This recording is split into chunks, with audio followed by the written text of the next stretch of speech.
이 사건 5 오늘의 대망 1위입니다. 재판 보이콧, 태극기 총동원연. 박근혜 전 대통령 얘기입니다. 박근혜 전 대통령이 옥중 투쟁을 선언하고 재판에 불출석했습니다. 과연 박근혜 전 대통령이 노리고 있는 것은 무엇인지, 박근혜 전 대통령 이런 승부수는 성공할 것인지에 대해서 자세히 이야기 나누어 보도록 하겠습니다. 이현정 의원. 네.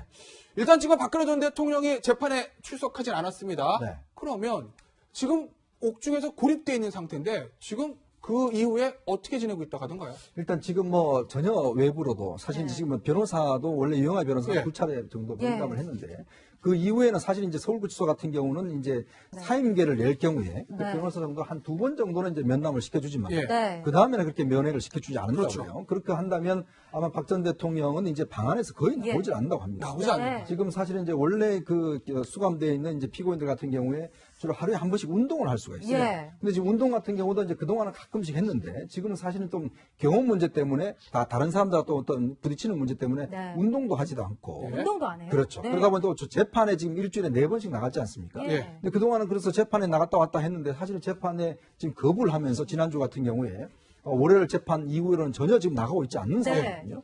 그러다 보니까 지금 방 안에서 꼼짝을 않고 있다는 것이죠.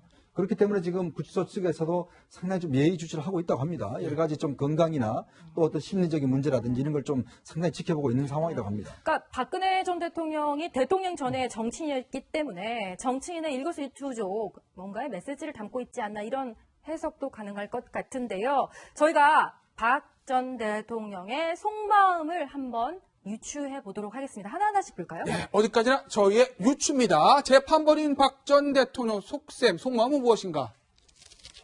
첫 번째, 재판 거부로 지지 세력 결집. 이현정 의원. 일단 재판을 거부하고 그리고 정치 투쟁을 시작하니까 친박 세력들과 태극기 집회가 불타오르고 있는 건 아니냐. 그 지지 세력을 결집하기 위한 건 아니냐라는 관측이 있습니다. 그렇죠. 뭐 박 전 대통령의 지난 4분간의 어떤 그런 본인의 입장 발표. 그 보면 결국 이 재판은 정치 보복이다라는 이야기를 했지 않습니까?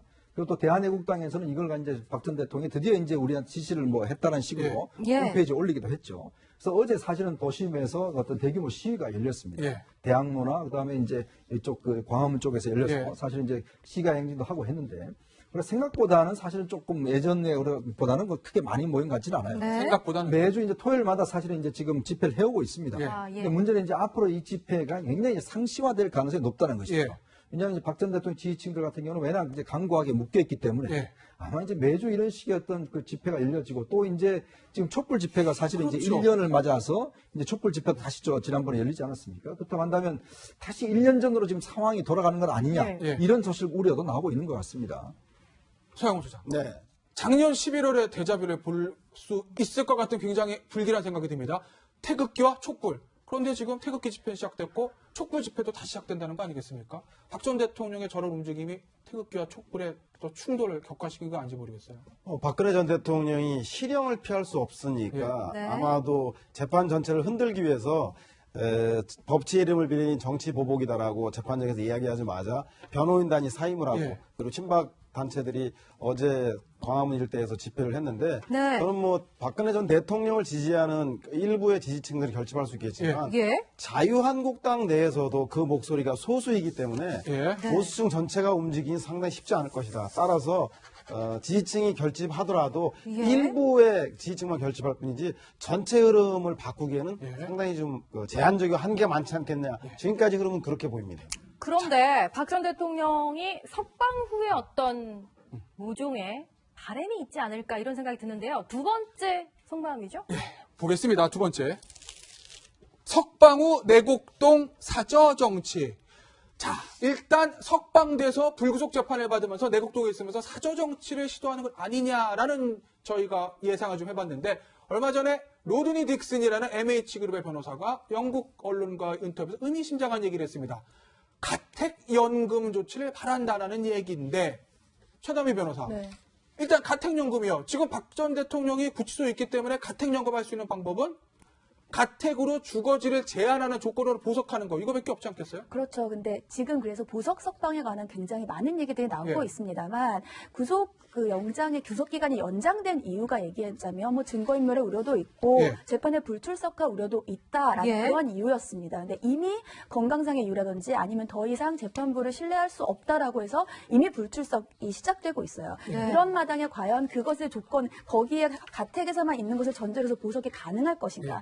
그리고 물론 보석과 구속과는 별개이지만 대부분의 요건들이 같은 여기에서 과연 지금 보석이 가능할 것인가는 아닐 것 같고요. 그렇다면 과연 지금 어떠한 것으로 인해서 석방을 요구할 것인지는 모르겠지만 일단 재판이 길어짐으로 인해서 1심 재판부에 대해서 불신을 얘기하면서 뭐 내년에 뭐 인사이동이 있다거나 이렇게 되면서 재판부의 구성이 약간 변하는 것을 기다리고 있는 것이 아닌가라는 생각도 듭니다. 재판부의 구성, 다른 재판부로부터 재판을 받겠다는 얘기입니다. 근데 가택연금은 제도적으로는 보석을 통해서 가능할지 몰라도 정부 입장에서는 이 독재 정권 시절에 민주인사, 제야인사를 탄압받은 방식인데 그것을 정부가 수용할 일을 만무하기 때문에 제가 볼 때는 보석을 통해서 하지 않는 한 정부 당국에서 정치적으로 저런 문제를 변호인단의 압력이라든가 해외 언론을 통해서 여론을 형성한다고 해서 받아들여지기는 쉽지 않을 것 같다는 생각이 듭니다. 그런데 어쨌든 저희 뉴스뱅크도 그렇고 국내 유수한 언론사들도 그렇고 굉장히 연일 이제 해외로까지 이 문제를 가져가는 박 전 대통령의 이 움직임을 연일 보도하고 있지 않습니까? 그렇다면 박 전 대통령의 속마음에는 이것이 일종의 우리 정부의 어떤 모종의 압력이 되지 않을까 이런 생각도 드는데 속마음 한번 볼까요? 자, 그래서 저희가 세 번째 속마음 보겠습니다. 문정부 압박해서 사면. 일단 나는 인권 탄압 받고 있다. 그리고 밖에서 태극기 집회는 불타오르고 친박 세력을 결집하고 그래서 문재인 대통령 압박해서 결국 최종적으로 유죄가 나왔을 경우에도 사면을 받아서 조기 석방을 시도한다. 이런 어떤 노림수를 가지고 있지 않은가 하는 생각도 해볼 수 있을 것 같아요. 그렇죠. 지금 뭐 사실은 이제 재판을 아마 보면 이재용 부회장이 일단 유죄가 됐기 때문에 아마 그런 걸 보면서 자신도 일단 유죄를 피할 수 없다. 자, 그렇다면 일단 뭐 형량이 20년이 되든 30년이 되든 뭐 본인이 정치적 하겠다고 이야기를 했지 않습니까? 그걸 보면 일단 유죄 심증을 피할 수는 없는 상황이라 보면 결국 단 하나의 남은 방법은 결국 사면이겠죠. 이제 그런 걸 그럼 과연 언제 할 것이냐. 예전에 이제 전두환 노태우 대통령이 12.12하고 비자금 사건으로 구속돼서 했을 때도 이 똑같은 절차를 밟았습니다. 그때도 변호인들이 사퇴하고 당시 이양호 변호사라고 있었죠. 그 사퇴를 하고 국선 변호인이 임명이 돼서 결국 22년 6개월이라는 형이 떨어졌었거든요. 근데 이제 2년 뒤에 결국은 다 사면이 돼서 풀려났습니다. 그런 걸 비춰봤을 때 결국은 이 정권이 있을 때, 즉 문재인 대통령 정권이 있을 때 아마 사면 조치가 내려지지 않겠는가. 그렇다면 최대한 그걸 빨리 시간 내에 할 수 있도록 압박하는 장치. 아마 그걸 아마 어쩌면서 보면 박 전 대통령 노린 것이 아닌가. 그리고 현재 좀 재판을 좀 끌고 그렇다면 한 내년이나 후년에 좀 되면 그때쯤 돼서 이제 사실 뭐 여론도 본인도 건강도 악화되고 한다면 그래서 어떤 사면이라는 것들을 카드를 좀 내밀 걸 아닌가. 뭐 그런 측면에서 보면 현재 어떤 박 전 대통령의 재판 거부 투쟁은 결국 문재인 정부를 좀 압박하는 이제 그런 수단을 쓴 게 아닌가 생각이 듭니다. 박근혜 전 대통령은 정치 시절부터 유독 승부사적인 기질을 가지고 승부수를 많이 던졌습니다. 그리고 저희가 그 박근혜 전 대통령의 정치인 시절부터 던졌던 승부수의 역사를 좀 정리해 봤는데요. 자, 서영호 소장. 저 승부수들을 보면 성공한 것도 있고 실패한 것도 있습니다. 대체적으로 정치인 시절에 던졌던 승부수는 좀 성공했던 것 같은데 그렇죠. 대통령 시절의 승부수는 그렇게 재미를 못 본 것 같아요. 배신의 정치까지 하면서 유승민 원내대표를 사임시키는 것까지는 승부수를 그래서 결과를 좋게 만들었는데 특히 탄핵 국면에서는 사전사패예요. 국회 탄핵 소추 과정에서 총리 임명권과 본인의 거취를 국회에 일임한다 그랬는데 결국은 탄핵 소추가 됐죠. 헌재 판결에서도 헌재 판결이 완전히 원사이드에 결정날 거를 보지 않고 헌재에서 부결될 거라고 봤는데 헌재 판결도 탄핵으로 결정이 났고 구속영장 처음에 청구할 때도 영장실질심사에서 구속이 되지 않을 거라고 자신했었는데 영장이 청구돼서 구속이 됐고요. 이번에 구속영장 재청구도 또한 청구가 되지 않아서 집으로 석방되어서 남은 재판에 임할 거라고 자신만만했다고 하는데 결국은 영장이 재청구된 걸로 봐서 지금까지의 탄핵과 관련해서 사전사패이기 때문에 승부수가 먹혔다고 볼 수는 없다는 생각이 들고요. 특히 전 이해할 수 없는 게 문재인 정부로부터 사면이라는 걸 받으려면 예. 빨리 선고가 끝나야 됩니다. 빨리 선고가. 예, 선고가 끝나서 뭐 사형을 받든 20년을 받든 무기를 받든 받은 다음에 네. 그리고 나서 현 정부에서 사면 조치가 나가야 되는데 재판 절차 자체를 수년시켜서 연기하는 것 자체는 결국 선고 일정을 연기하는 거기 때문에 본인에게 유리하지 않을 텐데 그래서 저는 빨리 선고 재판 절차를 마치고 난 다음에 그 이후에 여론을 동원해서 정치 대탕평을 위해서 전임 정부가 현임 정부가 전임 정권에 대해서 사면을 할 수 있도록 여론을 움직이는 것이 오히려 더 합리적이지 않을까 싶은 생각이 듭니다. 박근혜 전 대통령 입장에서는 억울한 게 있을 수도 있습니다. 하지만 재판부의 재판을 거부하는 전직 대통령의 모습을 국민들이 어떻게 지켜볼지 박근혜 전 대통령 한번 생각해 볼 필요가 있을 것 같습니다. 네, 박준 변호사, 최담희 변호사와는 여기서 인사합니다. 감사합니다. 이쪽 광화문 쪽에서 열려서 예. 사실 이제 시가 행진도 하고 했는데 그래서 생각보다는 사실 조금 예전보다는 크게 많이 모인 것 같지는 않아요. 네. 생각보다는 매주 이제 토요일마다 사실은 이제 지금 집회를 해오고 있습니다. 예. 아, 예. 근데 문제는 이제 앞으로 이 집회가 굉장히 상시화될 가능성이 높다는 것이죠. 예. 왜냐하면 박 전 대통령 지지층들 같은 경우는 워낙 이제 강고하게 묶여있기 때문에 예. 아마 이제 매주 이런 식의 어떤 집회가 열려지고 또 이제 지금 촛불 집회가 사실은 이제 그렇죠. 1년을 맞아서 이제 촛불 집회도 다시 지난번에 열리지 않았습니까? 그렇다고 한다면 다시 1년 전으로 지금 상황이 돌아가는 것 아니냐 예. 이런 소식 우려도 나오고 있는 것 같습니다. 서영훈 소장. 네. 작년 11월에 데자뷰를 볼 수 있을 것 같은 굉장히 불길한 생각이 듭니다.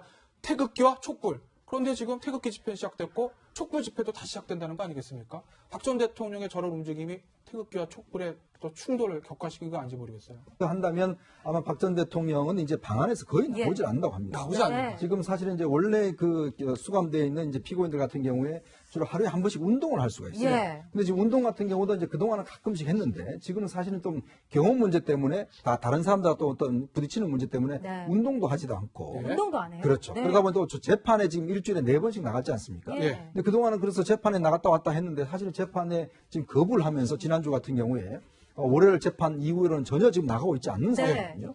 그러다 보니까 지금 방안에서 꼼짝을 않고 있다는 것이죠.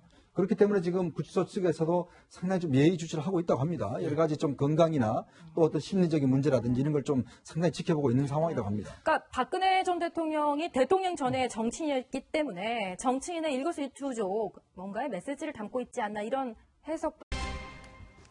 이 사건 5 오늘의 대망 1위입니다. 재판 보이콧, 태극기 총동원연. 박근혜 전 대통령 얘기입니다. 박근혜 전 대통령이 옥중 투쟁을 선언하고 재판에 불출석했습니다. 과연 박근혜 전 대통령이 노리고 있는 것은 무엇인지, 박근혜 전 대통령 이런 승부수는 성공할 것인지에 대해서 자세히 이야기 나누어 보도록 하겠습니다. 이현정 의원. 네. 일단 지금 박근혜 전 대통령이 재판에 출석하진 않았습니다. 네. 그러면 지금 옥중에서 고립되어 있는 상태인데 지금 그 이후에 어떻게 지내고 있다고 하던가요? 일단 지금 뭐 전혀 외부로도 사실 이제 지금 변호사도 원래 유영하 변호사가 예. 2차례 정도 예. 면담을 했는데 그 이후에는 사실 이제 서울구치소 같은 경우는 이제 사임계를 낼 경우에 그 네. 변호사 정도 한 2번 정도는 이제 면담을 시켜주지만 예. 네. 그 다음에는 그렇게 면회를 시켜주지 않는다고요. 그렇죠. 그렇게 박근혜 전 대통령이 실형을 피할 수 없으니까 예. 네. 아마도 재판 전체를 흔들기 위해서 법치의 이름을 빌린 정치 보복이다라고 재판장에서 이야기하자마자 변호인단이 사임을 하고 예. 그리고 친박 단체들이 어제 광화문 일대에서 집회를 했는데 네. 저는 뭐 박근혜 전 대통령을 지지하는 일부의 지지층들이 결집할 수 있겠지만 예. 자유한국당 내에서도 그 목소리가 소수이기 때문에 예. 보수층 전체가 움직이긴 상당히 쉽지 않을 것이다. 따라서 지지층이 결집하더라도 예. 일부의 지지층만 결집할 뿐이지 전체 흐름을 바꾸기에는 예. 상당히 좀 제한적이고 한계가 많지 않겠냐. 지금까지 흐름은 그렇게 보입니다. 그런데 박 전 대통령이 석방 후에 어떤 모종의 바램이 있지 않을까 이런 생각이 드는데요. 두 번째 속마음이죠? 보겠습니다. 두 번째. 또 가능할 것 같은데요. 저희가 박 전 대통령의 속마음을 한번 유추해 보도록 하겠습니다. 하나하나씩 볼까요? 네, 어디까지나 저희의 유추입니다. 재판 벌인 박 전 대통령 속셈, 속마음은 무엇인가? 첫 번째, 재판 거부로 지지 세력 결집. 이현정 의원. 네. 일단 재판을 거부하고 그리고 정치 투쟁을 시작하니까 친박 세력들과 태극기 집회가 불타오르고 있는 건 아니냐. 그 지지 세력을 결집하기 위한 건 아니냐라는 관측이 있습니다. 그렇죠. 뭐 박 전 대통령의 지난 4분간의 어떤 그런 이 본인의 입장 발표. 예. 그 보면 결국 이 재판은 정치 보복이다라는 이야기를 했지 않습니까?